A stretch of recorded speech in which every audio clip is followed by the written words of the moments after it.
Assalamualaikum warahmatullahi wabarakatuh. Alhamdulillahirabbil alamin. Alhamdulillahilladzi ja'alana ummatan muhammadiyatan ummatan wasata linakuna syuhada bainan nasi yaumal qiyamah. Walladzi an'amana bi ni'matil islam wal iman wal ukhuwah was salamah wal karamah. Wa amarna bit tamassuk bi kitabillahi wa sunnati rasulillah wa awjaba alaina al amra bil ma'rufi wan nahyi 'anil munkar wa asyhadu an la ilaha illallah wahdahu la syarika lah lahul mulku wa lahul hamdu yuhyi wa yumitu wa huwa ala kulli syai'in qadir wa asyhadu anna muhammadan 'abduhu wa rasuluhu alladzi qad ballagha risalah wa adal amanah wa kashafal ummah wa jahada fillahi haqqa jihadi hatta atahul yaqin. Allahumma shalli ala sayyidina wa habibina wa syafiina Muhammad sallallahu alaihi wasallam wa ala alihi wa sahbihi wa tabi'in wa tabi'in tabi'in wa man tabi'ahum bi ihsanin ila yaumiddin. Amma ba'du. Jamaah sekalian yang kami hormati, puji syukur kehadirat Allah Subhanahu wa taala. Pada pagi hari ini kita sama-sama dapat berkumpul talabul ilmi, silaturahmi, mudah-mudahan mendapatkan barakah dari Allah Subhanahu wa taala. Salat serta salam semoga tetap tercurah untuk baginda Nabi Muhammad sallallahu alaihi wasallam. Jemaah sekalian yang kami hormati, tema yang diberikan kepada kami ada dua. Pertama terkait dengan sanad ilmu Kiai Haji Ahmad Dahlan. Yang kedua terkait dengan ilmu kalam. Nah, nanti tinggal kita kondisikan apakah mau memilih sejarah ilmu kalam ataukah mau memilih yang lebih kontekstual ilmu kalamnya Muhammadiyah. Saya sudah bawa buku satu dus kitab. Ya, satu dus kitab semua. Itulah Ibu.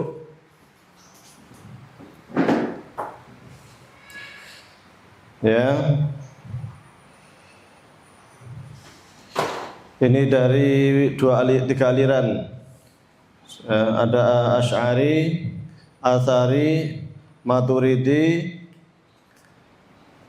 Taimi, Wahabi. Saya tadi mau bawa punya Syiah dan Mu'tazilah, tetapi saya pikir sudah cukup. Saya bawa juga buku karya saya Ahlul Haqq Sunnah, Syarah Himpunan Putusan Tarsim Muhammadiyah, bab iman bagian ketuhanan. Nah, ini 3 jilid tentang Tuhan di HPT. Ya, jadi memang materi ini agak serius sedikit. Dan terkait yang materi yang pertama, sanad ilmu Kiai Haji Ahmad Dahlan ini termasuk materi yang jarang dibahas di Jamaah Muhammadiyah. Karena memang umumnya kajian-kajian kita itu lebih pada kajian tematis. Jarang kajian kita itu yang terkait dengan sanad, kajian sanad. Padahal ilmu sanad ini sangat penting. Karena ilmu sanad itu kita jadi tahu orang ini belajar sama siapa saja. Kondisinya waktu itu bagaimana, apa yang dia dapatkan, karena manusia lahir di ruang waktu tertentu, lahir pada budaya tertentu, lahir pada persoalan tertentu, sehingga sosiokultural, intelektual yang ada pada waktu itu secara otomatis akan mempunyai pengaruh terhadap cara berpikir. Ya. Mengapa di Kiai Haji Ahmad Dahlan punya pemikiran demikian? Itu pasti ada sesuatu yang melingkupi, tidak mungkin muncul begitu saja. Maka itu perlunya sanad. Maka biasanya kalau kita baca kitab-kitab kuning, baca kitab-kitab klasik, selalu disebutkan siapa syekh ini, gurunya siapa saja, muridnya siapa saja, lahir di mana, belajar kemana saja, itu selalu disebutkan. Bahkan muncul kitab-kitab yang khusus tentang tarojum. Ya, tarojum itu biografi ulama zaman dulu. Jadi ulama dulu itu sudah buat kitab namanya tarojum, biografi, khusus untuk mengetahui terkait dengan liku para ulama, di mana dia belajar, siapa gurunya, bagaimana pemikirannya, siapa saja muridnya. Nah, ya. Bahkan muncul juga kitab-kitab tobakot. Tobakot itu generasi pemikiran. Pemikiran ini diwariskan ke siapa, ini diwariskan ke siapa, ini diwariskan ke siapa, nyambung. Nah, ilmu-ilmu seperti ini kurang berkembang di Muhammadiyah. Kenapa kurang berkembang? Karena kita itu lebih sering berbicara soal praktis, berbicara soal amal usaha. Sehingga kalau kita lihat website Muhammadiyah, rata-rata isinya tentang amal usaha, kegiatan praktis Muhammadiyah. Kajian keislamannya sangat minim. Maka kalau kita cari di Google, di YouTube, di Facebook, di TikTok, di Instagram, cari kajian-kajian keislaman, sangat jarang menemukan kajian keislaman dari para ulama-ulama Muhammadiyah. Dan ditambah lagi, para ulama kiai kita itu jarang yang belajar berdasarkan kitab, ngaji bahwa kitab setumpuk. Itu belum mentradisi di kalangan Muhammadiyah. Implikasinya sederhana, jamaah kita mudah linglung, mudah bimbang, mudah goyah ketika lihat kajian lain dengan ustadz yang bawa kitab setumpuk. Wah, sana lebih yakin, wah sana lebih ini. Akhirnya pindah cari ustadz yang lebih kapabel, ya kan? Apalagi banyak ustadz kita yang memang tidak menguasai kitab. Jangankan kitab, bahasa Arab saja kadang tidak bisa. Jangankan bahasa Arab, suruh jadi imam sholat saja kadang bacaannya kurang menggembirakan. Nah, ini realita, ya, realita.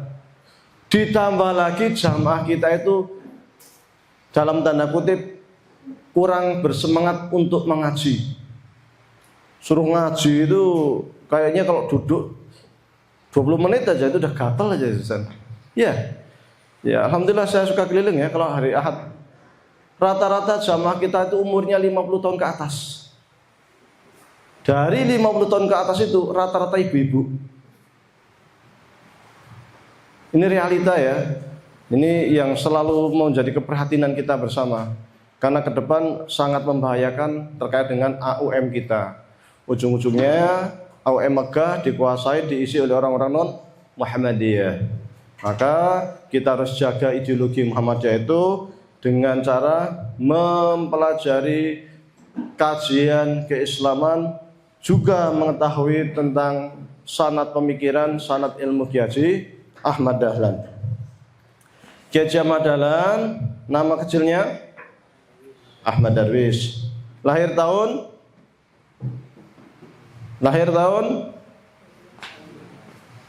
ada yang tahu? 1800? Ada yang tahu? Oh, dulu saya nggak tahu, sekarang lupa. 1868, ya. Tempat di Kauman, Yogyakarta. Muhammad Darwis. Lahir di Kauman, lahir di Indonesia, dalam kondisi masyarakat Indonesia pada waktu itu di bawah jajahan Belanda.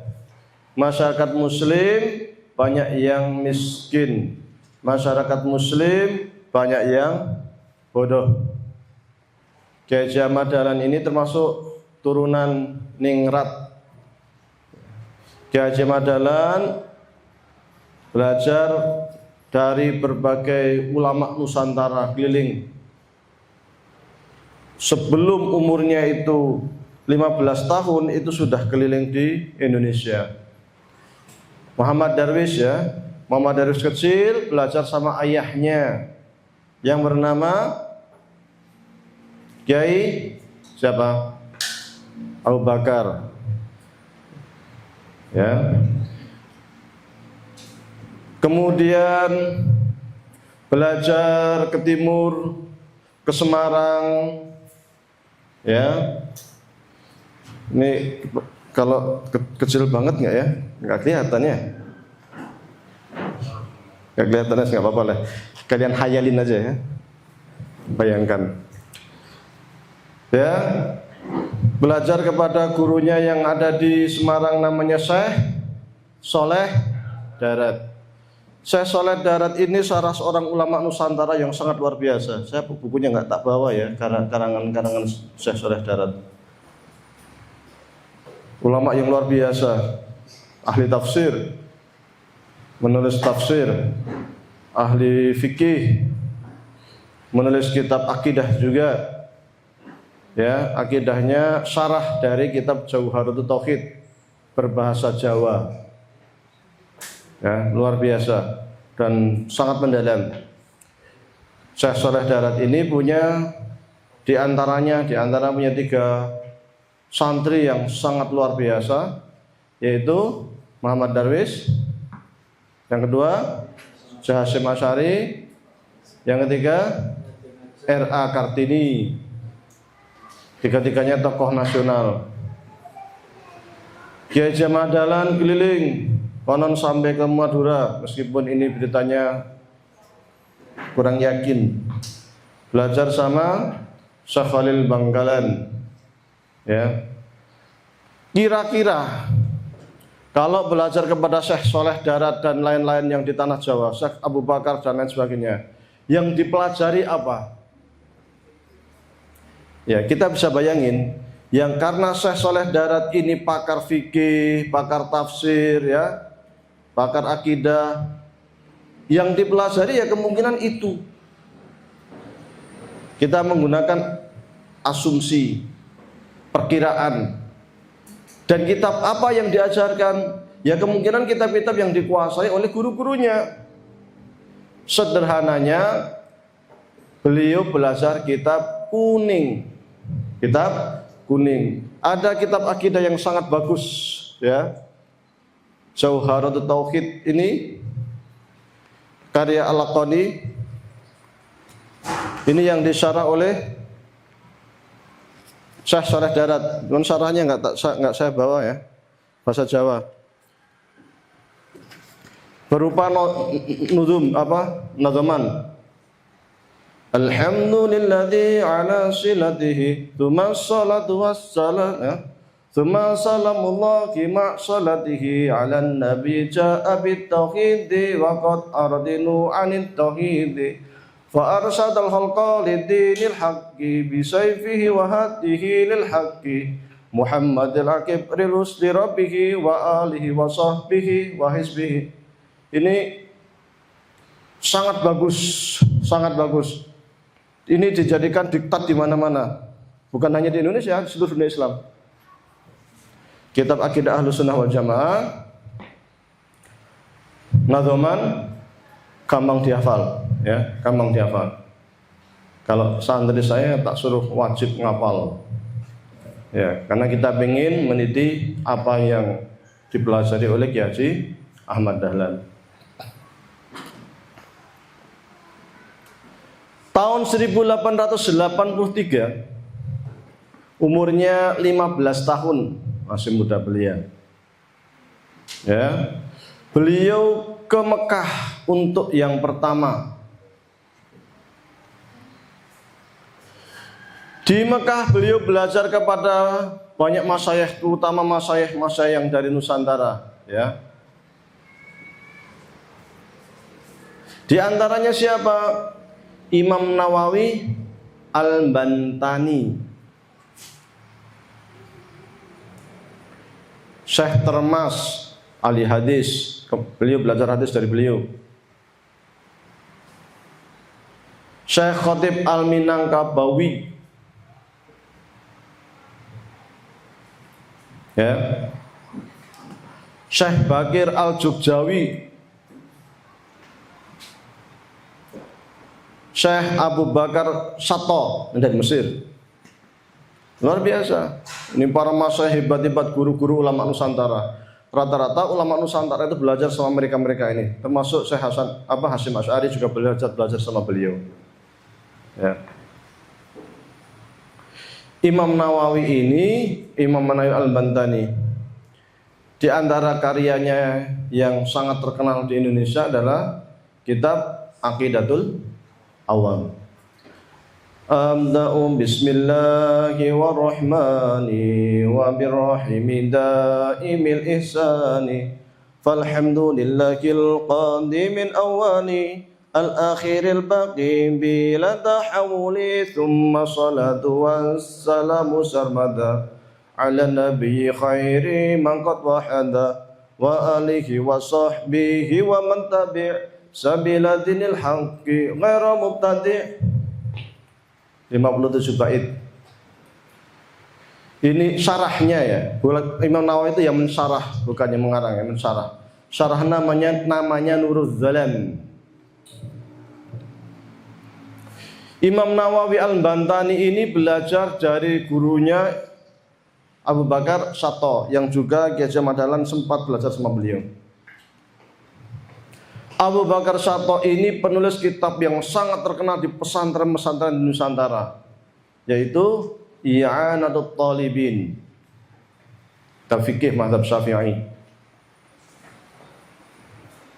Abu Bakar Sato ini belajar sama gurunya, yaitu Syekh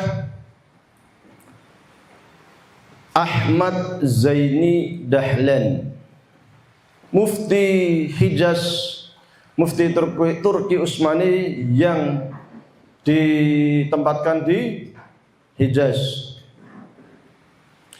Syekh Zaini Dahlan, Ahmad Zaini Dahlan ini Syafi'i, Asy'ari, dan termasuk ulama yang sangat keras menentang pemikiran-pemikiran Syekh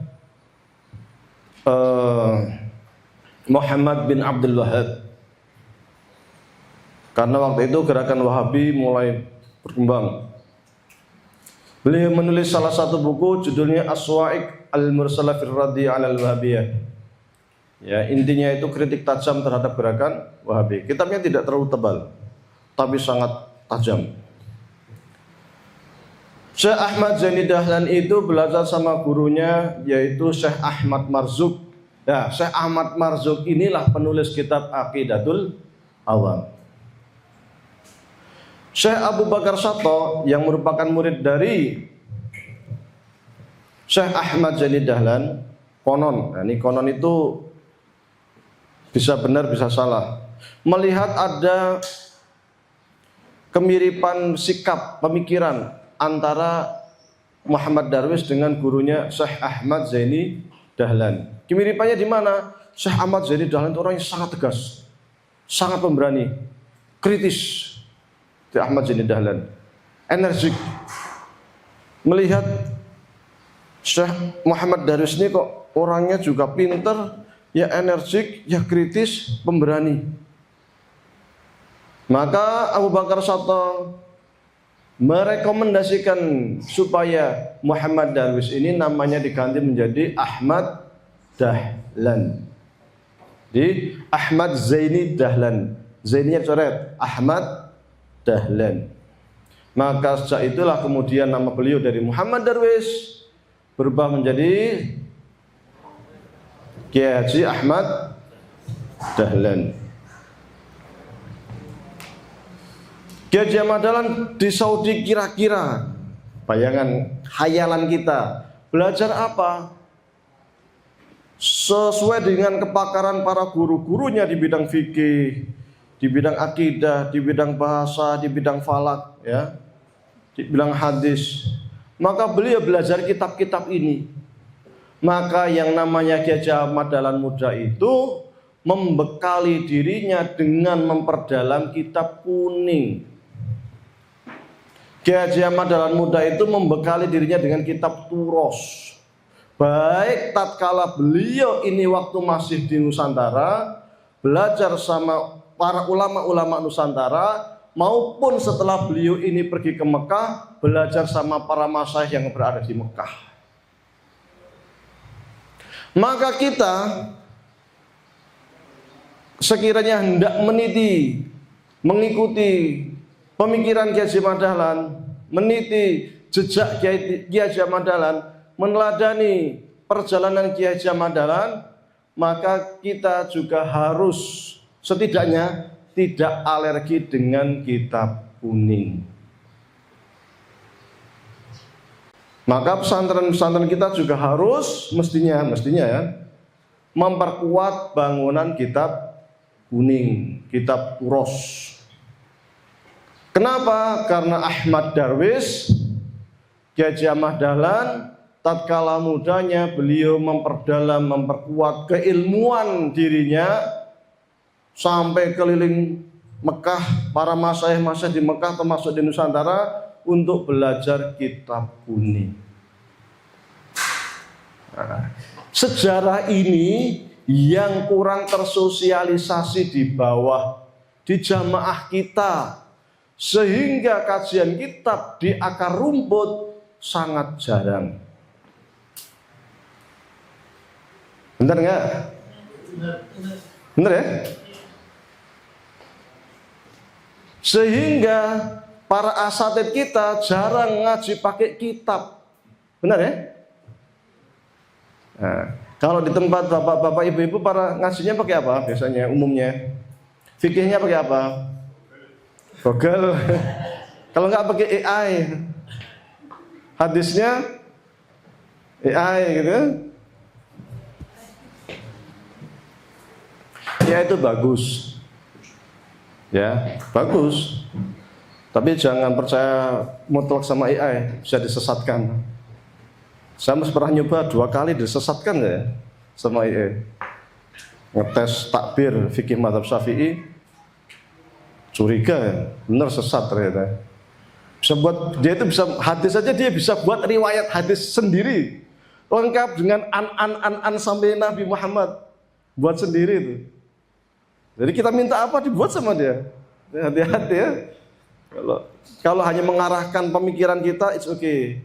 Tapi kalau kita minta fatwa yang kita itu belum punya background, hati-hati. Ya, bisa disesatkan sama AI. AI itu kan dia hanya mengolah data yang ada di dalam dunia alam gaib itu kan, dunia maya kan. Di alam gaib itu dia olah, jadilah kemudian tulisan yang sangat rapi, terstruktur. Di alam gaib itu kan macam-macam. Nah kalau kita nggak punya sharing, nggak punya background, wah kemana-mana kita. Makanya belajar paling ideal itu sama guru. Paling ideal, langsung tatap muka. Sama guru saja, kalau Zoom dengan begini, beda.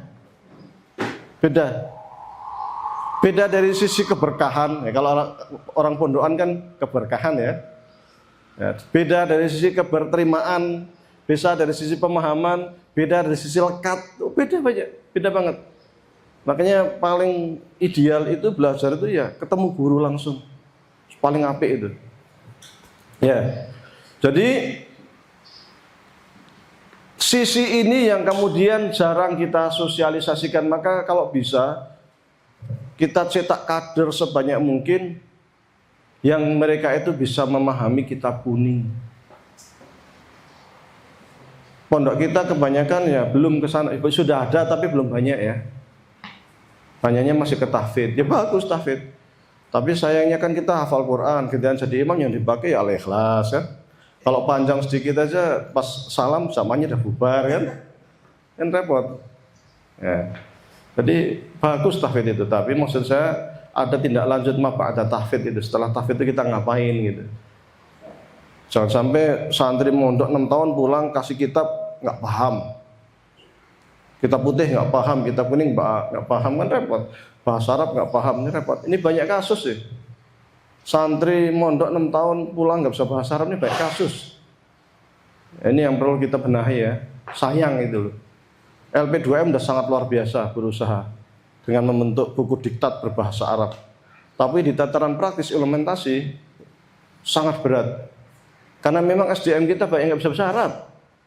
Nyari ustadz yang bisa bahasa Arab itu Masya Allah seperti nyari jarum jatuh di malam hari, jatuhnya di jerami. Susah minta ampun. Gitu. Makanya jangan kaget kalau kita akhirnya ya begini, krisis ulama. Ya. Jangankan ulama, dai saja krisis. Dai saja krisis, apalagi ulama. Dai kan gampang sebenarnya. Tanya di AI, kita hafal, cari literatur lain, baca-baca, sampaikan, jadi kan. Itu saja krisis.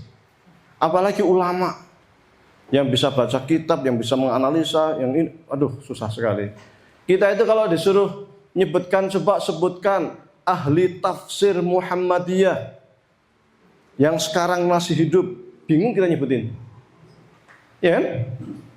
Sebutkan pakar hadis Muhammadiyah, bingung kita nyebutin. Padahal konon jamaah kita 30 juta. Mosok 30 juta nyari satu pakar tafsir yang wangele umum. Kita lagi buat tafsir At-Tanwir sudah selesai, termasuk saya ada di dalamnya ya. Tafsir At-Tanwir itu. Itu keroyokan. Ya itu bagian dari sistem organisasi ya. Keroyokan. Ngebut kemarin berarti 2 tahun ya. Ngebut itu. Nah, jadi setelah Buya Hamka itu belum ada lagi yang menulis tafsir dari Al-Fatihah sampai Anas Khatam itu belum ada lagi. Kalau profesor tafsir sih banyak, tapi karya yang benar-benar tafsir itu kalau di Mesir, disebut saya di Mesir 26 tahun. Lama ya, 26 tahun dari SMA, SMP ngulang bahkan. SMP, SMA, S1, S2 di Mesir. Baru disebut pakar tafsir ya kalau sudah punya kitab tafsir.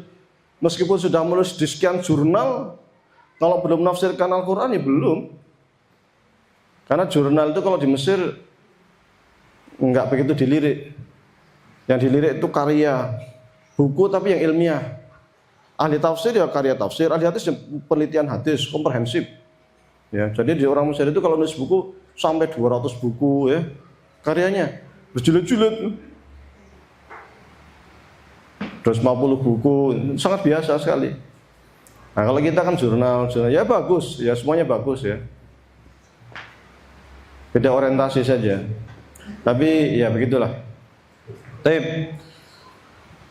Ki Haji Ahmad Dahlan pulang tahun 1888. Berarti kisaran berapa tahun di Mesir? 5 tahun. 5 tahun di Mesir. Selama 5 tahun itu menyerap keilmuan Islam klasik, kitab Turas, kitab kuning yang ada di Mekah.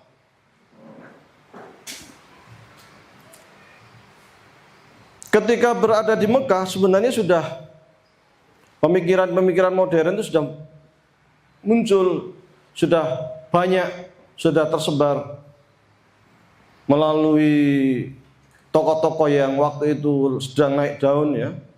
Syekh Rashid Ridha, kemudian gurunya Syekh Muhammad Abduh, kemudian gurunya lagi Sayyid Jamaluddin Al-Afghani, ulama-ulama yang luar biasa. Karena mereka ini 3 orang ini yang memberikan pencerahan-pencerahan di dunia Islam, bahwa kita itu harus maju, kita tidak boleh terbelakang, kita harus bangkit. Ya memang waktu itu ada Turki Utsmani yang masih kekuasaannya masih luas. Tapi waktu itu Turki Utsmani sudah mundur dari berbagai sisi, terutama pendidikan dan militer. Ini mengalami kemunduran yang luar biasa. Belum lagi perpecahan-perpecahan internal, di mana beberapa wilayah-wilayah Turki Utsmani memberontak, ingin merdeka dan sebagainya. Maka Syekh Jamaluddin menginginkan pan-Islamisme, kita bersatu, jangan terpecah belah lawan imperialis barat. Karena hampir dunia Islam pada waktu itu berada di bawah cengkeraman imperialis barat. Indonesia dijajah Belanda, Malaysia dijajah Inggris, Indonesia pun pernah, Spanyol pernah masuk, Portugis pernah masuk, Mesir, Inggris, Libya, Italia. daerah Maroko sana, Prancis. Ya. Jadi dunia Islam itu sudah di bawah cengkeraman Barat. Meskipun secara ini masih di bawah Turki Utsmani, tapi di internalnya kacau. Maka saya Jamaluddin menginginkan pembaruan pemikiran untuk membangkitkan semangat umat. Hanya memang Syekh Jamaluddin ini dia lebih pada orientasi politik. Pembaruan itu dimulai dari sisi politik. Yang itu mengakibatkan dia kurang disukai. Kalau kita gerakan politik itu riskan ya, riskan. Sehingga dia dibuang ke Perancis bersama muridnya Muhammad Abduh. Kemudian dari Perancis membuat majalah Al-Manar, disebar ke berbagai pelosok dunia Islam. Sampai kemudian Abduh pulang ke Mesir, mulai tetap dengan gerakan pembaruan, namun dengan corak yang agak berbeda. Karena gurunya Syekh Jamaluddin dianggap dalam tanda kutip kurang berhasil dengan gerakan politiknya, pan-islamismenya. Maka kemudian Muhammad Abduh mengatakan, kita ini kalau ingin bangkit, mulai gerakan sosial, mulai pendidikan, mulai ke masyarakat, jangan hanya ke politik. Bahkan ada ungkapan yang sangat terkenal, na'udzubillah minas siyasah. Na'udzubillah minas siyasah. Maksudnya, saya nggak tertarik dengan politik. Janganlah, bahaya politik riskan. Kita mulai dari bawah. Bawahnya baik, atasnya baik. Bawahnya rusak, atasnya rusak. Ya kayak Indonesia lah. Bawahnya itu kita sudah korupsi di RT, di RW, di kelurahan, udah menggurita. Maka jangan heran kalau atasnya ya mau kayak begitu, karena memang dari bawah begitu. Jadi bawahnya itu perbaiki. Pemikirannya Abduh ini sampai ke telinga Kiai Haji Ahmad Dahlan, dan beliau sempat membaca juga. Buku tauhidnya Muhammad Abduh yang sangat terkenal itu adalah Risalatut Tauhid. Yang itu juga sangat memberikan pengaruh besar terhadap pemikiran Kiai Haji Ahmad Dahlan. Yang saya heran, Risalah Tauhid ini meskipun dianggap sebagai kitab tauhid yang sangat punya pengaruh besar dalam pemikiran Kiai Haji Ahmad Dahlan, tapi saat ini jarang disentuh oleh jamaah Muhammadiyah. Jangankan dipelajari, dengar saja mungkin juga jarang. Risalah Tauhid itu apa ya? Padahal itu saya bawa nggak ya? Nggak tak bawa kayaknya Risalah Tauhid ya? Nggak saya bawa ya. Nah, Risalah Tauhid itu kitab yang sangat bagus. Karya Syekh Muhammad Abduh. Karena beliau ingin gerakan Islam, terutama ilmu kalam, terutama akidah, itu akidah yang menggerakkan, yang kontekstual, bukan hanya yang berada di awang-awang ya, tapi membumi. Abduh ini punya murid yang juga melanjutkan perjuangannya, yaitu Syekh Rashid Ridho. Syekh Rashid Ridho juga hampir mirip dengan gurunya. Dia yang penting gerakan sosial, gerakan sosial, gerakan sosial. Membuat majalah namanya Al-Uratul Wuthqa, sebar kemana-mana. Kalau secara umur antara Kiai Haji Ahmad dengan Dahlan dengan Rashid Ridho sesungguhnya tidak jauh terpaut. Ya. Kiai Haji Ahmad Dahlan itu lahir tahun 1868, Rashid Ridho 1865. Tapi gerakan pemikirannya Syekh Rashid Ridho sangat luar biasa. Ya. Gurunya hebat, menghasilkan murid yang hebat. Maka kalau ingin jadi orang hebat, berguru pada guru-guru yang hebat. Syekh-syekh yang hebat. Talaki, ngaji kemana-mana. Talaki di kita juga kurang membudaya. Padahal itu sangat penting. Mulazamah itu di kita nggak membudaya. Kiai Haji Ahmad Dahlan padahal ya mulazamah. Kiai Haji Ahmad Dahlan itu belajar ke sini, belajar ke sini, belajar ke sini. Begitu di Mekah juga sama. Satu kesah ini, selesai kitab ini, selesai kitab ini, keliling. Ah, yang begini ini yang diajarkan dilakukan oleh Kiai Haji Ahmad Dahlan itu kita juga di Jamaah Ahmadiyah juga jarang dilakukan. Ya. Karena aslinya ya, ilmu itu kan kalau istilah orang Jawa, gayung yang mencari sumur, timba yang mencari sumur, bukan sumur cari timba. Sumur kayak mandek udah sumber. Maksudnya kita sebagai santri itu yang keliling. Di situ kita akan dapat keberkahan. Itu sunnahnya para ulama kita dahulu. Termasuk Kiai Haji Ahmad Dahlan keliling kemana-mana untuk dapat ilmu. Ya kalau lebih dulu lagi ya Imam Bukhari sampai ke Baghdad, sampai ke Hijaz, sampai kemana-mana. Imam Al-Ghazali orang Khurasan, orang Iran keliling kemana-mana. Imam Haramain Asia Tengah sana keliling kemana-mana kan. Imam Syafi'i orang Gaza sampai ke Madinah, sampai ke Mekah, sampai ke Syam, sampai ke Irak, sampai ke Mesir kan. Itu tradisi intelektual ulama-ulama kita yang juga dilakukan oleh Kiai Haji Ahmad Dahlan. Yang di kalangan jamaah kita juga kurang membudaya. Ngaji, talaki, selesai satu kitab pindah, selesai satu kitab pindah keliling. Itu sangat bagus. Sangat baik. Kita kurang membudaya karena mungkin beberapa faktor ya. Pertama, memang kurang menyadari. Yang kedua, arep talaki karo sopo. Ulama kita siapa yang siap itu kan? Ini kan proses yang sesuatu yang sangat penting, tapi memang karena kita nggak sadar yang pertama, yang kedua juga kita nggak tahu guru kita siapa, yang kita mau keliling kemana, akhirnya ya tradisi keilmuan yang dilakukan oleh Kiai Haji Ahmad Dahlan ini juga tidak terwarisi oleh jamaah.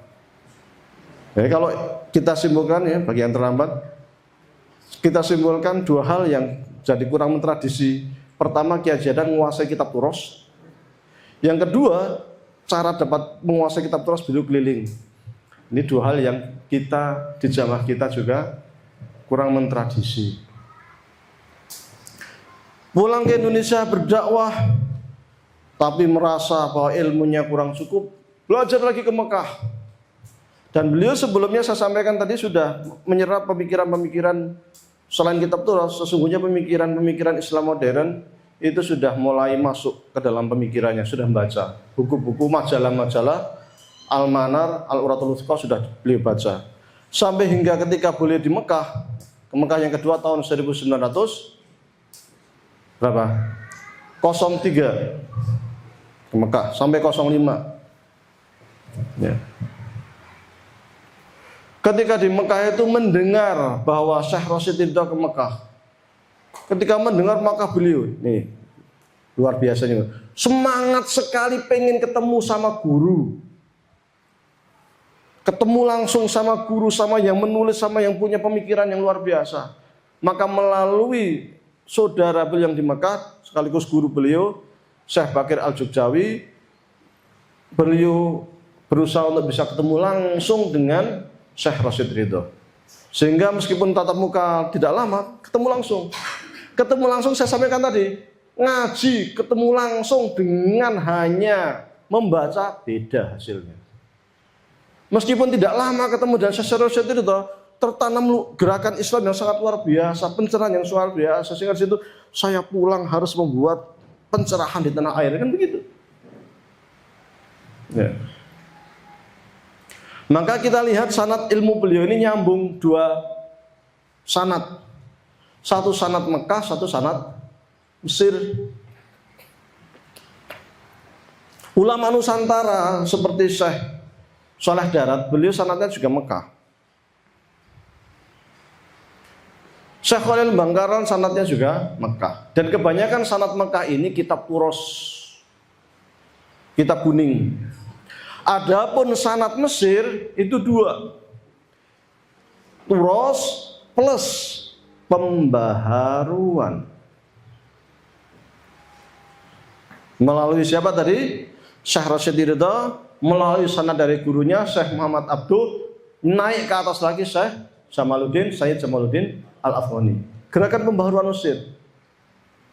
Sehingga kenapa yang di Mesir itu saya anggap turos plus gerakan pembaharuan?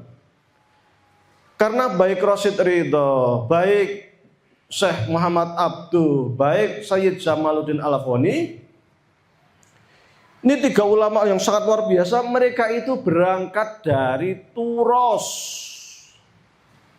berangkat dari kitab kuning. Nggak ada sejarah Syekh Rasyid itu belajar di Harvard, itu nggak ada kan. Itu berangkatnya dari kitab itu. Meskipun Syekh Muhammad Abduh pernah ke Perancis, melihat peradaban barat langsung di Perancis, tetapi pijakan pemikirannya itu tetap turos. Itu bisa dilihat dari buku beliau, karya-karya beliau, diantaranya adalah Risalatul Tauhid. Itu buku tentang tauhid, akidah Asy'ariyah, atau kalau sekarang ada namanya Al-A'mal Al-Kamilah, karya kumpulan ensiklopedi, kumpulan pemikiran Muhammad Abduh. Enggak saya bawa, saya ada juga itu. Berapa jilid? 6 jilid kalau nggak salah. Satu jilid itu segini. Itu turos. Tapi di situ ada gerakan-gerakan pemikiran-pemikiran pembaruan. Dan ini diserap oleh Kiai Haji Ahmad Dahlan. Maka Kiai Ahmad Dahlan itu pemikiran pertama tadi satu turos, dengan sanad ilmunya ke Mekah. Kedua, turos plus pembaharuan, dengan sanad ilmunya ke Mesir. Kemudian tahun 1900 jam berapa ini? Oh, masih ada waktu. 08 muncul organisasi di Jawa, yaitu gerakan atau organisasi Budi Utomo yang didirikan oleh Sutomo. Budi Utomo ya. Organisasi ini lebih pada gerakan yang mungkin elitis dengan sibghah gharbiyah, cara pandang barat, priayi, modelnya model barat, belajarnya pakai bangku, pakai kursi, papan tulis, bukan sorogan kitab. Nah, barat. Kiai Muhammad Dahlan masuk di sana, nyerap ilmu dari sana, menyerap ilmu model, belajar modern ala barat. Maka lengkap dalam pemikiran Kiai Ahmad Dahlan itu. Satu, turos. Kedua, turos pembaharuan yang Mesir tadi. Yang ketiga, barat murni melalui Jawa kan dari lingkungan. Oh iya, di Pulau Jawa, bolehlah para Jawa. Dan Kiai Ahmad Dahlan itu Jawani ya, Jawani iya. Maka Kiai Ahmad Dahlan kan pakai,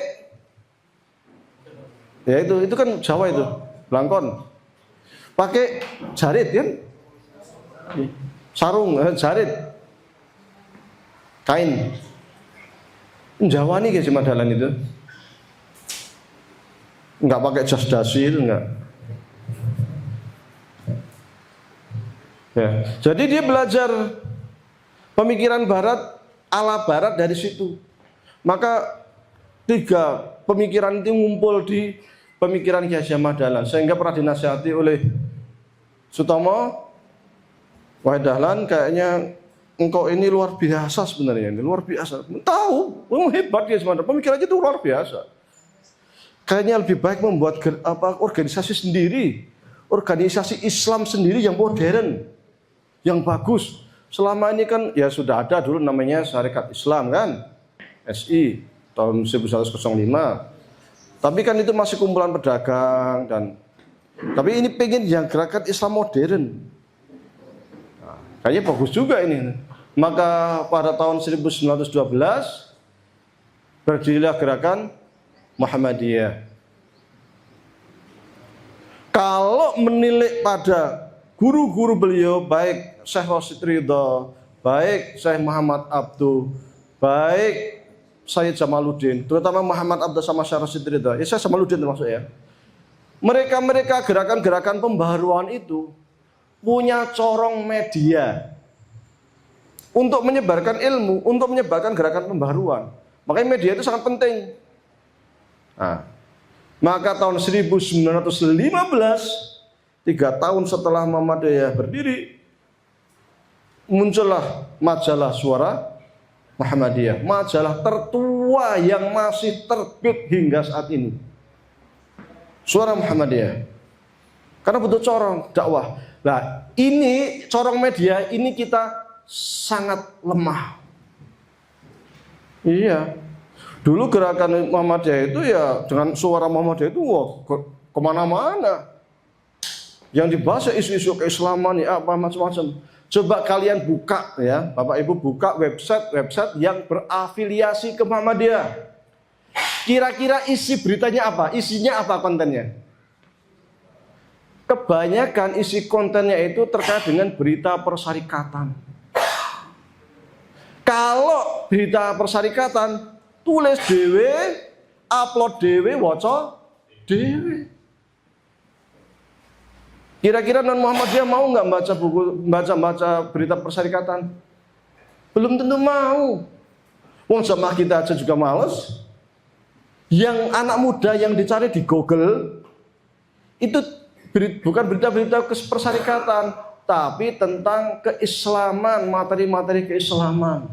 Yang dicari di YouTube, yang dicari di Instagram, di TikTok, itu materi-materi keislaman dan itu sifatnya kan umum.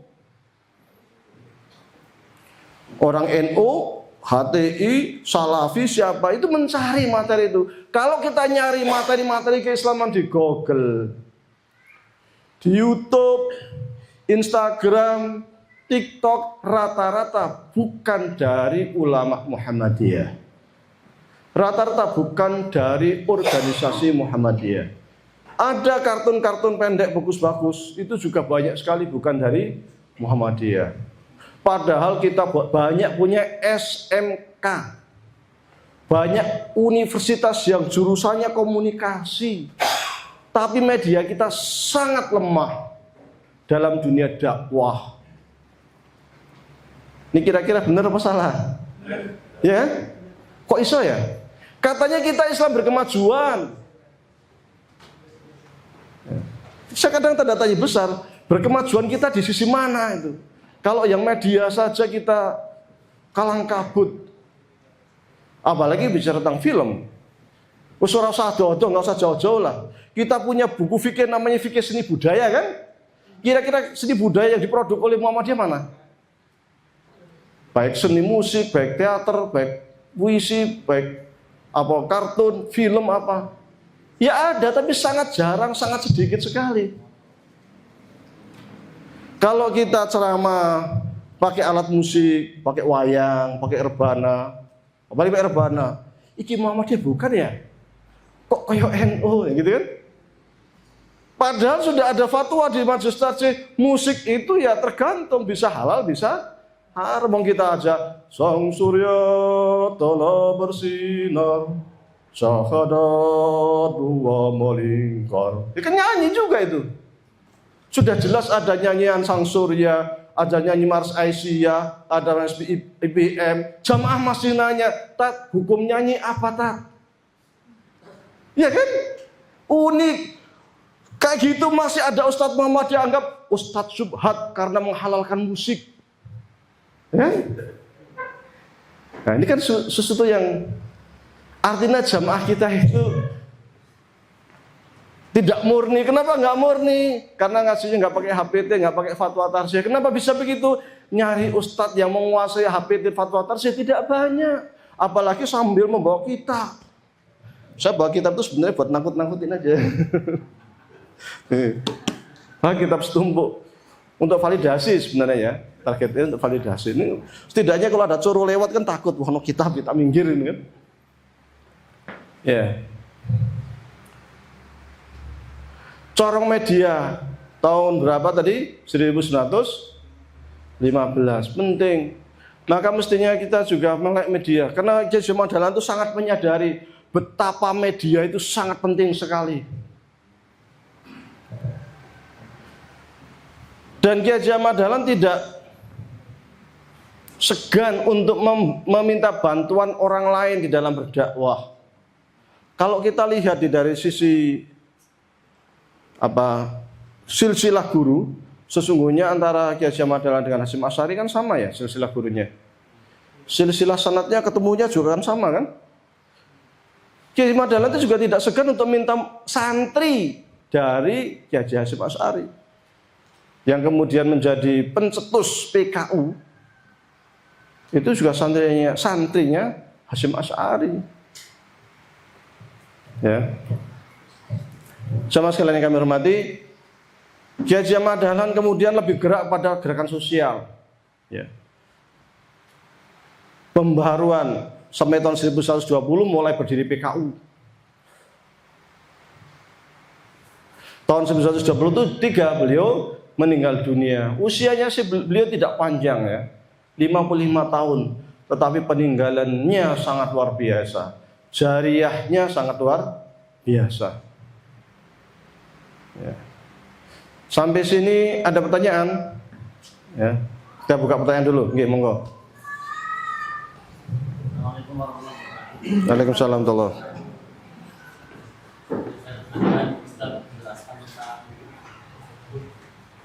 Di Muhammadiyah itu jarang sekali kajian intensif kalau kita begitu. Ya, lanjut. Terus fakta di lapangannya di pesantren Muhammadiyah juga seringnya berbenturan dengan kurikulum dari Dikdasmen. Di pesantren Muhammadiyah sendiri kita kadang-kadang berbenturan dengan kebijakan atau keputusan dari Majelis Dikdasmen, walaupun di pesantren Muhammadiyah kan sudah ada LP2M gitu ya. Yeah. Yang pertama, jadi ketika kita ngurus pesantren kemudian ingin memunculkan kurikulum pesantrennya lebih maksimal gitu, nanti berbenturan dengan kebijakan dari Majelis Dikdasmen gitu. Kemudian yang kedua, itu gimana, apakah sudah ada pembahasan di wilayah atau bagaimana gitu, biar hari ini kan kebanyakan pesantren itu di Muhammadiyah lahir dari sekolah umum dulu ya, sekolah dulu baru pesantren gitu. Jadi seakan-akan ada benturan antara kurikulum di Dikdasmen dengan di LP2M, itu yang pertama. Yang kedua, kita sebagai dai kadang ingin membahas kitab-kitab para ulama itu kadang dicurigai kan, kalau pakainya kitab Aqidatul Awam nanti dikiranya mampu NU, kalau pakai usul salasa nanti dikiranya mampu salafi. Nah itu maksudnya gimana ya? Maksudnya dari wilayah atau dari majelis tabli atau tabli sendiri itu mengakomodir itu bagaimana? Kan kita ingin juga mengenalkan ke masyarakat itu tentang kitab para ulama. Cuman kalau kita bawa yang kayak Aqidatul Awam dikiranya ini dari NU atau mampu NU. Kalau pakai usul salasa mampu salafi gitu. Itu di lapangan kita sering didapati seperti itu, Ustaz. Nah, mohon pencerahannya. Baik, saya mulai dari yang kedua. SMB-nya pakai Aqidatul Awam, SMA-nya pakai usul salasa. Pakai dua-duanya. Bisa silahkan saja kan untuk perbandingan. Tapi yang paling aslam, yang tidak akan mungkin ada protes, pakai HPT. HPT yang bahasa Arabnya itu di print. Yang bahasa Arabnya. Ya serius. Itu sudah saya syarah. Yang bukan yang ini ya. Kalau ini saya syarah sendiri ini atas nama pribadi. Ada syarah yang hasil dari PBM. Saya bawa enggak ya? Ini draftnya saya juga yang buat. Ini sudah ditanfidkan ya. Aqidah Muhammadiyah. Ini sudah ditanfidkan Muswil yang kemarin. Belum kemarin, sebelum lagi ya. Ini sudah ditanfidkan, ini bisa dipakai. Dan ini kemarin sudah waktu di PP pusat, saya juga ikut hadir mendiskusikan terkait ini dan mengatakan ini sudah cukup untuk dijadikan sebagai rujukan. Saat ini sedang buat akidah yang baru, namanya Risalah Islam Berkemajuan, Risalah Akidah. Masih proses. Kemarin mungkin sudah 80% tulisan sudah masuk. Bulan depan insya Allah kita akan kumpul di PP untuk pematangan tahap awal. Akhir tahun insya Allah sudah selesai.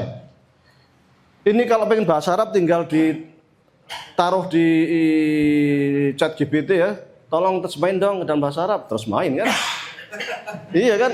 Setelah itu nanti dia baca ulang, diedit, karena jangan percaya 100% dengan AI ya. Dengan baca ulang, nah nanti kalau udah sesuai, print, cetak, jadikan sebagai buku diktat. Nah, jadi berasal dari, jadi tulisannya terjemahan dari, nah kan, hasil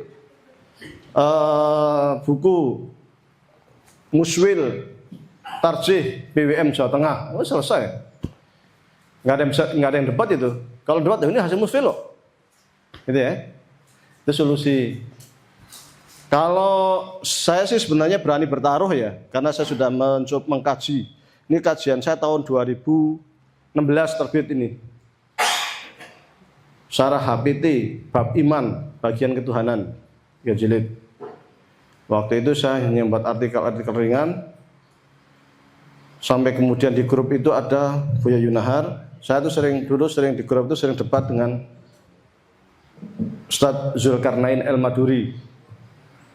Akhirnya Buya Yunahar waktu itu mengatakan, silahkan Wahyudi kalau mau buat syarah, El-Maduri kalau mau buat syarah, Zulkarnain silahkan. Akhirnya saya jadilah ini ya. Modelnya saya HPT itu yang saya pegang yang bahasa Arabnya. Kan ada bahasa Arab yang jelas satu ya, yang bahasa Arab itu. Tapi kalau dilihat tidak ada footnote. Nggak mungkin orang nulis buku tanpa footnote itu. Ngarang ngayal itu nggak mungkin.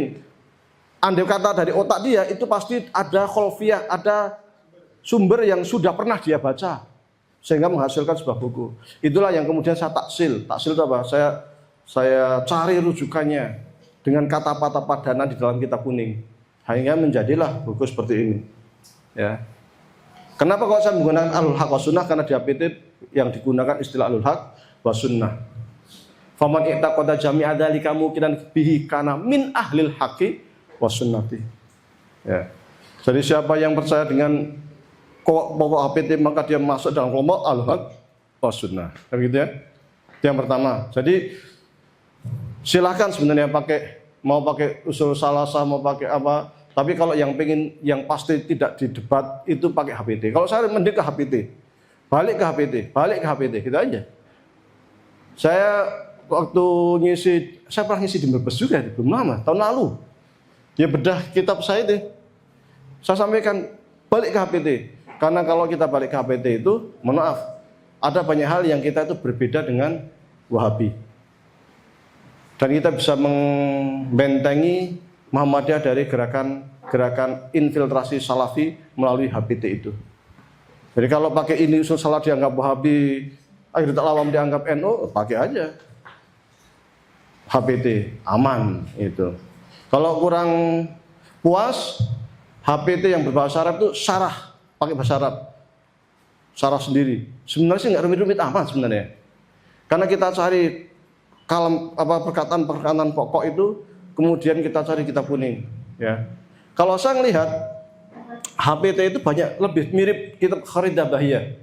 Saya sama santri saya biasa kita ngaji kitab Kharidabahiyah, kita bongkar, kita bandingkan dengan HPT. Contoh, amma ba'du fa innal firqa an-najiyah min as-salaf ajma'u alal i'tiqad bi anal alam kullu hadisun khuliqa minal adam.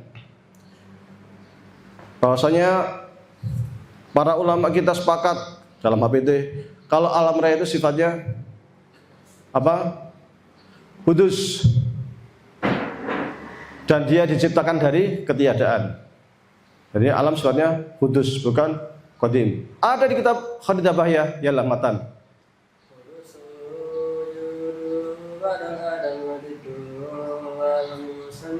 Aywa hudusuhu wujuduhu ba'dal adam. Jadi persis hampir mirip dengan yang di HPT, bahwasanya wujudnya alam raya itu dari ketiadaan dan dia sifatnya hudus. Di HPT apa? Faman i'taqada jami'a dzalika bukan.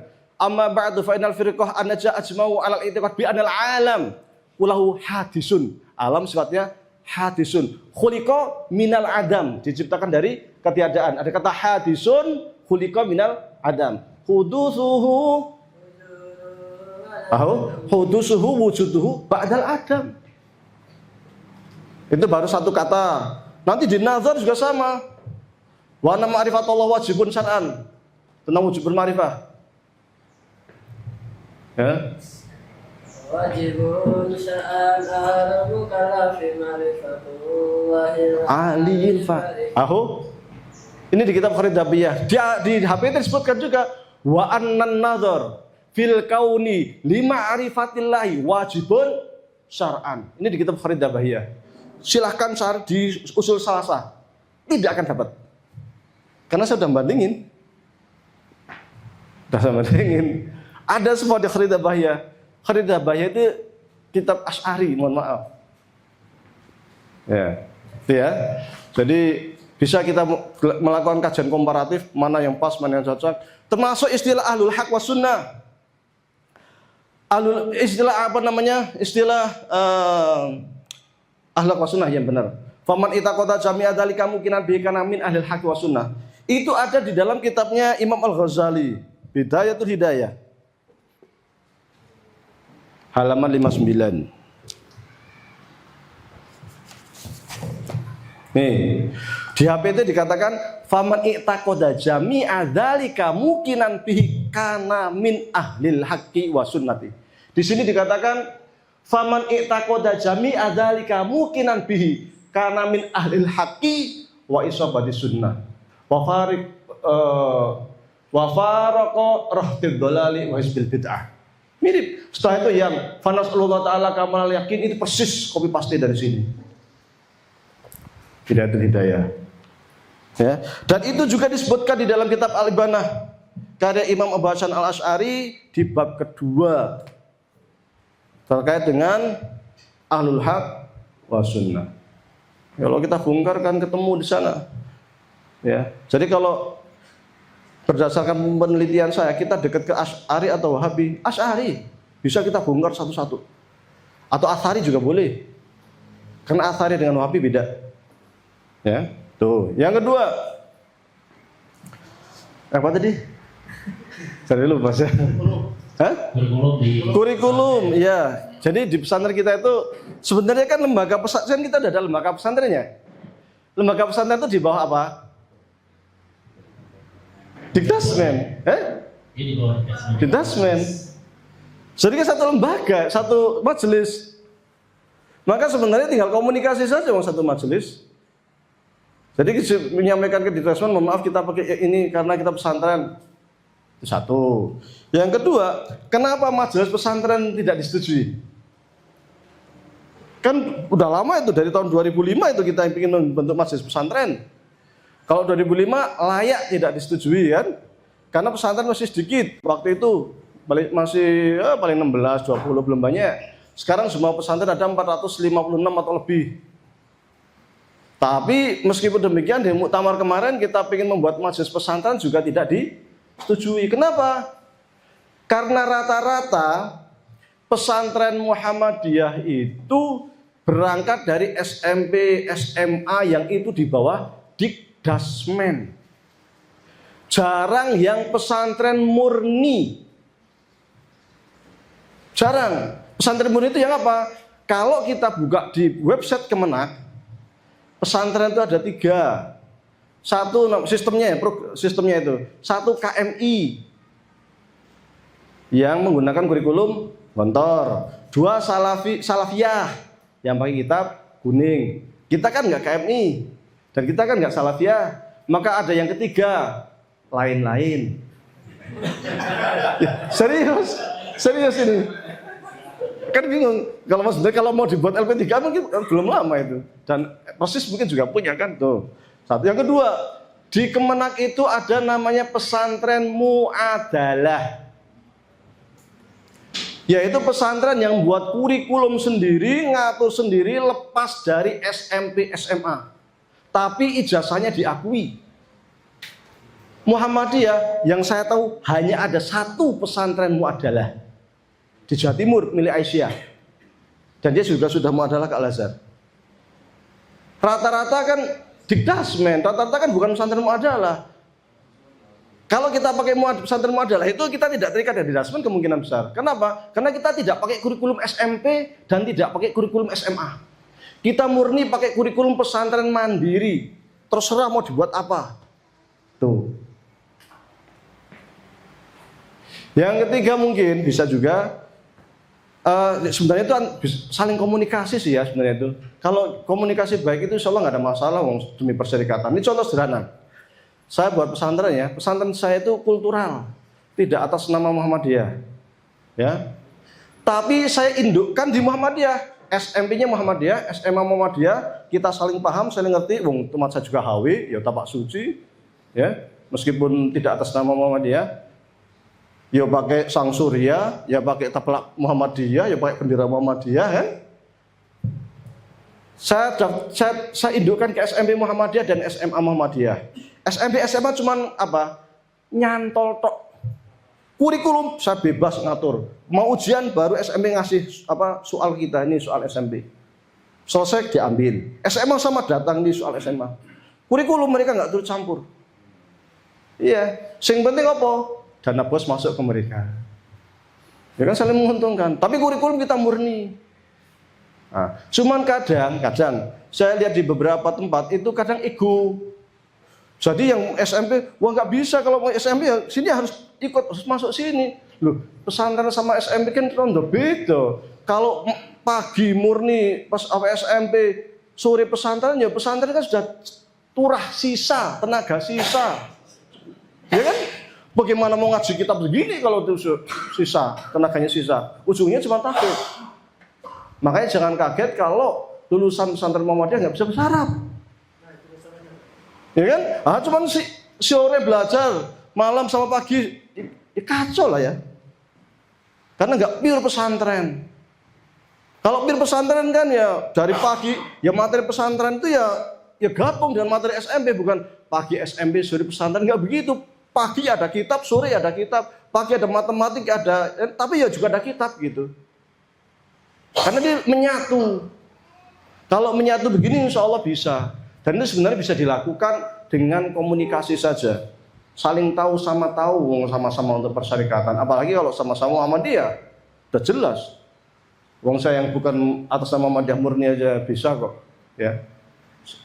Cuman harus dihilangkan sektarian itu, ego itu. Kalau sono nanti ini santri saya kosong, murid saya kosong, nah itulah macam-macam itulah. Yang kemudian ada beberapa pesantren yang sudah mencoba, ya pesantren Muhammadiyah pengen pisah, dia hanya daftar doang, kurikulumnya pengen mandiri dari pagi sampai sore, murni pesantrenan, tapi pihak SMP-nya nggak mau, kepala sekolahnya nggak mau. Pengennya ya kalau terdaftar di sini ya sekolah di sini. Dikhawatirkan nanti ada pemeriksaan apa, padahal itu bisa diatur semuanya. Bisa diatur semua asal kita inilah tahu sama tahu itu nggak ada masalah. Itu aja sih. Ya. Ada yang lain? Cukup ya? Ada yang lain? Semoga.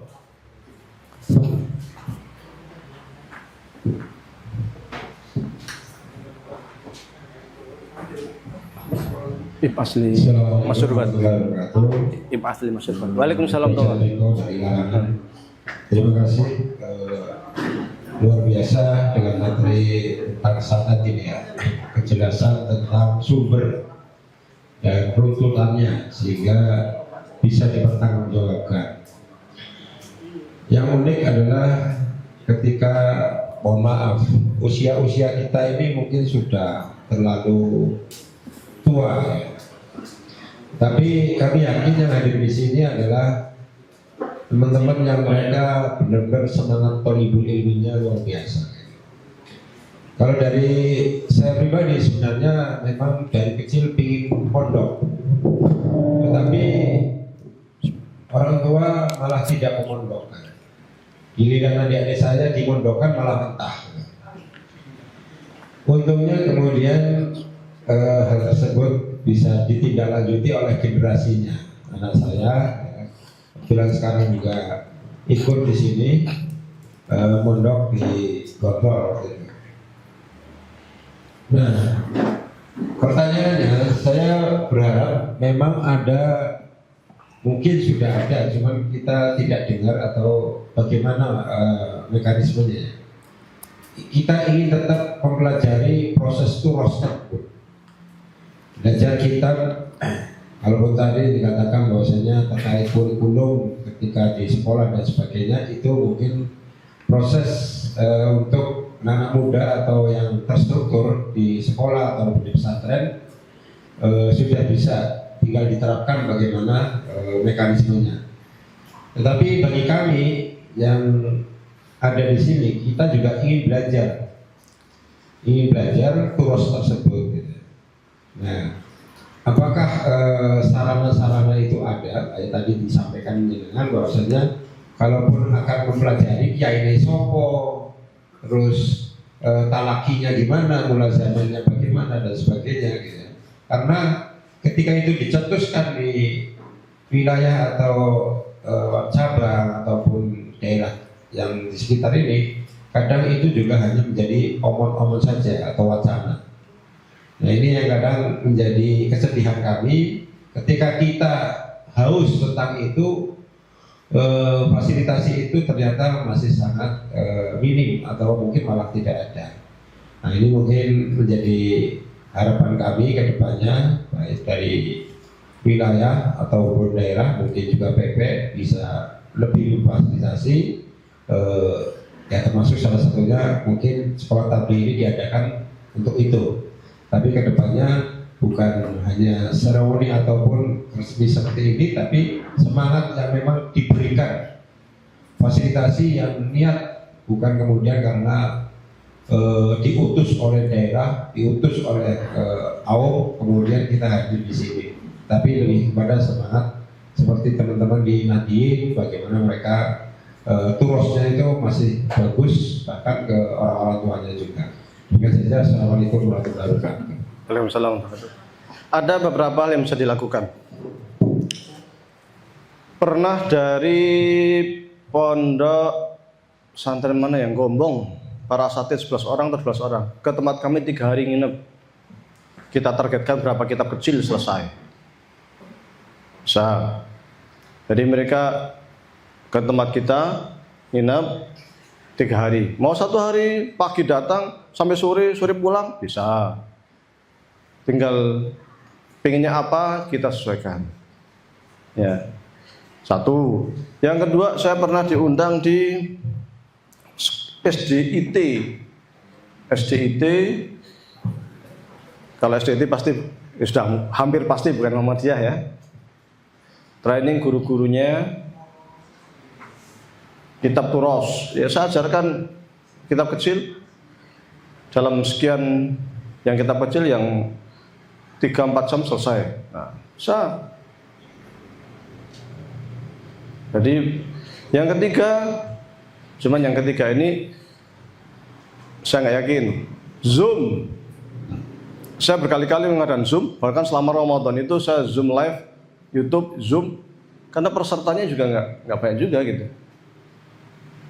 Kurang banyak yang kurang tertarik. Ya, jadi kita itu kadang semangat waktu semangat, tapi setelah 1, 2, 3 hari juga udah semangatnya kita udah luntur itu. Adapun masalah umur itu nggak ada umur menghalangi orang belajar, itu nggak ada. Ini paling belakang saya itu Pak Akhlis ya, itu santri di tempat saya baru sebulan, udah punya putra ya. Nah, menghalangi belajar enggak? Silakan mau belajar. Pernah di tempat saya ada mu'alaf umur 33 tahun ke tempat saya tanya itu datang orang Jakarta. Beliau orang Purbalingga. Ya. Saya tanya mu'alaf itu, sudah khitan belum? Belum. Hari Kamis. Malam langsung saya telepon PKU. Sabtunya PKU datang untuk mengkhitankan. Belajar di tempat saya mungkin sekitar 5 bulan kali. Yang penting bisa baca Quran, bisa sholat, tahu hukum-hukum Islam dasar, sudah. Ya. Jadi sebenarnya itu tinggal kemauan. Sarana bisa kita buat, asal ada kemauan. Ya. Tapi kalau kemauannya sudah nggak ada ya susah. Contoh kemauan itu mamanya di sini berapa orang yang pingin? 1, 2, 3, 4 orang. Ayo ke Al-Muflihun, silahkan ke Al-Muflihun. Biarkan jauh nih, jaraknya lumayan nih. Berapa jam? 5 jam, 6 jam dari sini. Saya kemarin berangkat setengah 5 sampai sini setengah 11 ya. Lama juga ternyata. Untung saya kalkulasi kemarin kan rencana mau berangkat pagi. Tak hitung minta share location, wah kok jauh ini kalau berangkat pagi kayaknya terlalu pagi jam 2 harus keluar rumah, wah daripada capek karena harus ke Tegal kan nanti, mending nginep aja lah. Akhirnya saya berangkat kemarin nginep kan sini. Artinya bisa gitu, 1, 2, 3 orang. Yuk kita berangkat pagi, nginep di pondok, silahkan nginep tempat saya. Mau nginep sehari, 2 hari, 3 hari, sebulan silahkan. Ya, nggak usah mikir terkait dengan makan apa kita sediakan kan. Aman, tempat tinggal aman, tinggal belajar. Nah, nanti butuh materi apa yang pingin atau mau diserahkan ke kita, nah, kita kalau serahkan kita ambil kitab-kitab dasar, kita selesaikan. Kan itu. Ya, jadi sangat mungkin tinggal kemauan kita. Tapi memang yang namanya belajar ya harus siap lelah. Wah kesana, soalnya jauh, saya juga kesini, ya kan? Saya juga kesini, kan? Iya. Kadang sampai Jakarta, kadang ke Madura, kadang ke Surabaya, ya kan gitu. Biasa itu. Jadi proses belajar ini memang lelah. Tapi dengan kelelahan itulah kita akan mendapatkan keberkahan dari ilmu. Gitu ya. Nah, silahkan nanti kalau mau dikoordinir 1, 2, 3 orang, mau datang sore, Sabtu sore maunya datang kan, atau Sabtu siang datang tempat sampai pondok sore, habis maghrib makan malam, habis kita mulai nginep, paginya belajar full sampai asar pulang, Ahad pulang, bisa aja kan. Nah, atau berangkatnya kalau Sabtu kerja ya nanti berangkatnya habis asar kan, sampai pondok malam tidur, habis subuh kita mulai belajar, siang Ahad belajar full, sore pulang, bisa. Cuma memang kalau hari Ahad itu agak riskan karena saya sering keluar.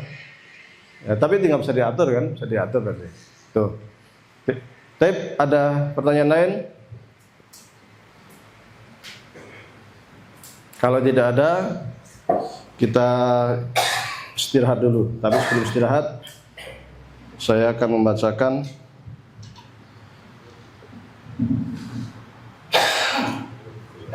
syair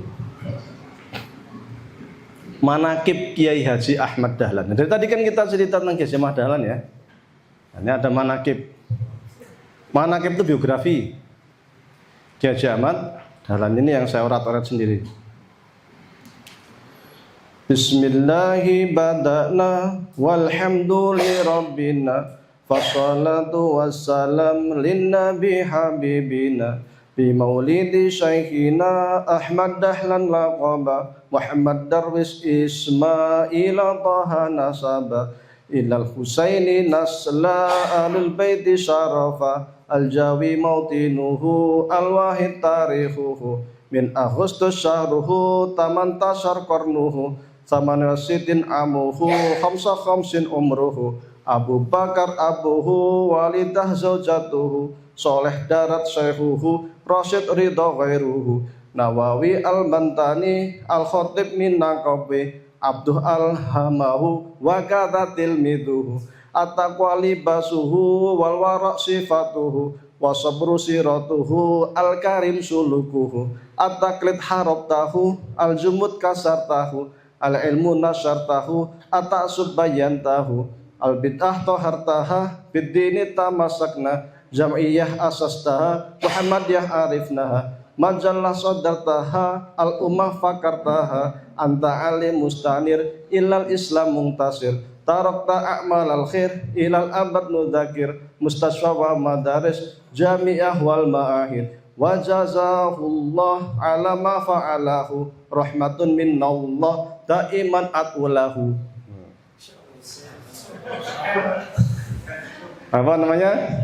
Manaqib Kiai Haji Ahmad Dahlan. Ada lagi satu lagu lagi tapi tentang Muhammadiyah. Ya? Boleh.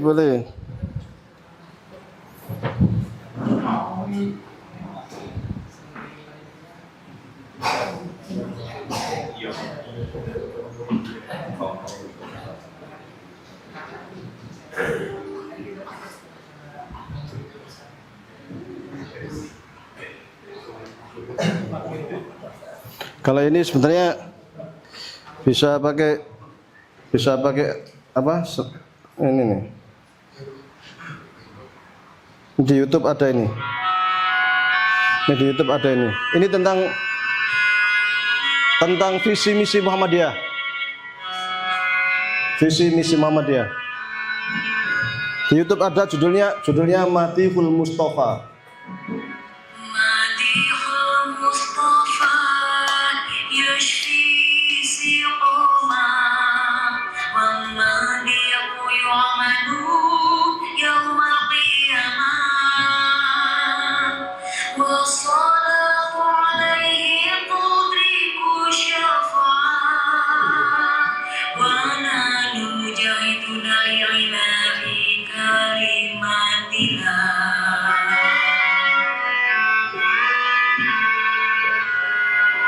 Wanundi ala sunanil huda nasbu ala fawqa najma bil jami'atil muhammadiyati wasilatu taqwa.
Lengkapnya bisa dicek di YouTube. Ini juga karya saya. Ya. Ada lagi tentang puisi Kiai Madalan juga, tapi belum kita lakukan ya. Syair-syair bahasa Arab karena ya di antara kita jarang ya membuat syair bahasa Arab, ya kita cobalah dikit-dikit coret-coret ya. Tapi kita istirahat sejenak, kita nanti akan lanjut kayaknya lebih baik kita lanjutkan materi tadi sampai pembentukan majelis tarjih sampai isi akidah Muhammadiyah biar lebih membumi dibanding dengan sejarah ilmu kalam klasik ya. Kita akan langsung ke ilmu kalam Muhammadiyah saja karena juga sudah ada dari BWM. Taib syukran, aqulu qouli hadza wa astaghfirullahi wa lakum. Assalamualaikum warahmatullahi wabarakatuh.